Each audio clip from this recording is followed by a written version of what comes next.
5000 കോറീസിനാണ് ഇവിടെ പെർമിറ്റ് കൊടുത്തിട്ടുള്ളത്. അതിൽ അത്രയൊന്നും ഇപ്പൊ പ്രവർത്തിക്കുന്നില്ല, അത് വേറെ കാര്യം.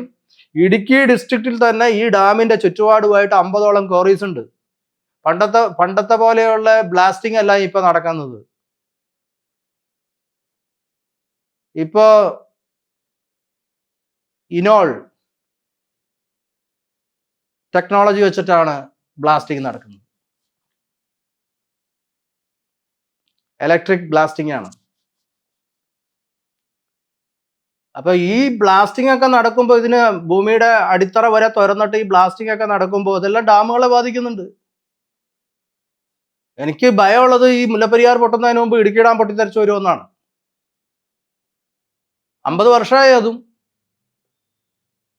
നമുക്ക് ഒന്നേന്ന് തുടങ്ങണം. മുല്ലപ്പെരിയാർ ഡാം ഇമ്മീഡിയറ്റ്ലി പൊളിച്ചു കളയാൻ സാധിക്കണം. ഇവിടെ ആളുകൾ തമിഴ്നാട്ടിന്റെ വെള്ളം എന്നാ പറയണേ അല്ലേ? ഇവിടുത്തെ ജീവനൊന്നും ഒരു വിലയില്ലേ? ഈ ഒരാളുടെ ജീവന് പകരമായിട്ട് എത്ര വെള്ളം തൂക്കി വെക്കാൻ പറ്റും? ഒരാളുടെ 1.5 കോടി ജനങ്ങൾ ഇതിന്റെ അടിയിലുണ്ട്. ഒരാളുടെ ജീവന് പകരമായിട്ട് എത്ര വെള്ളം ഇവർ തൂക്കി വെക്കും? എന്തിനാണ് തമിഴ്നാട്ടിലെ ജലം ഇവിടുത്തെ സുരക്ഷ എന്ന് ഈ രാഷ്ട്രീയക്കാർ മുഴുവൻ വിളിച്ചു കൂവുന്നത്? സുരക്ഷ മാത്രം പറയുക.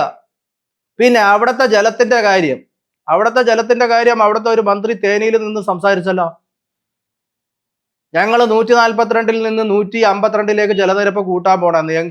ഏത് സമയത്താണ് ആ മന്ത്രി അവിടുത്തെ ഇറിഗേഷൻ മിനിസ്റ്റർ സംസാരിച്ചത്? അവിടെ പ്രളയം അവലോകനം ചെയ്യാൻ പോയപ്പോ തേനിയിൽ പ്രളയം അവലോകനം ചെയ്യാൻ പോയപ്പോഴാണ് പറഞ്ഞത് ഞങ്ങൾ 142 നിന്ന് 152 ജലനിരപ്പ് കൂട്ടാൻ പോകുന്നു.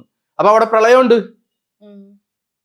ആകെ 5 ഡിസ്ട്രിക്റ്റിനാണ് അവിടെ വെള്ളം കൊടുക്കുന്നത്. ഈ 5 ഡിസ്ട്രിക്റ്റിലും 4 ഡിസ്ട്രിക്റ്റിലും നാഷണൽ ആവറേജിനേക്കാൾ മഴ പെയ്യുന്ന സ്ഥലമാണ്.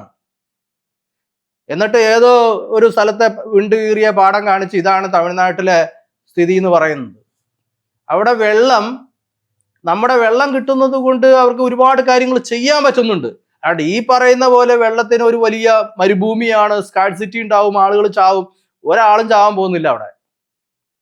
ഒരു മനുഷ്യനും വെള്ളമില്ലാണ്ട് അവിടെ ചാവാൻ പോകുന്നില്ല. കാരണം ഈ മഴക്കാലത്ത് കിട്ടുന്ന വെള്ളം അവർ സ്റ്റോർ ചെയ്ത് വെച്ചാൽ അവർക്ക് ഒരു പഞ്ഞം ഉണ്ടാവില്ല വെള്ളത്തിന്. പിന്നെ അബണ്ടന്റ് ആയിട്ട് വെള്ളം ഉണ്ടാവില്ല. ഇത്രയും കൃഷി നടത്താൻ പറ്റില്ല, ഇത്രയും വ്യവസായങ്ങൾ നടത്താൻ പറ്റില്ല, ഇലക്ട്രിസിറ്റി ഉൽപ്പാദിപ്പിക്കാൻ പറ്റൂല.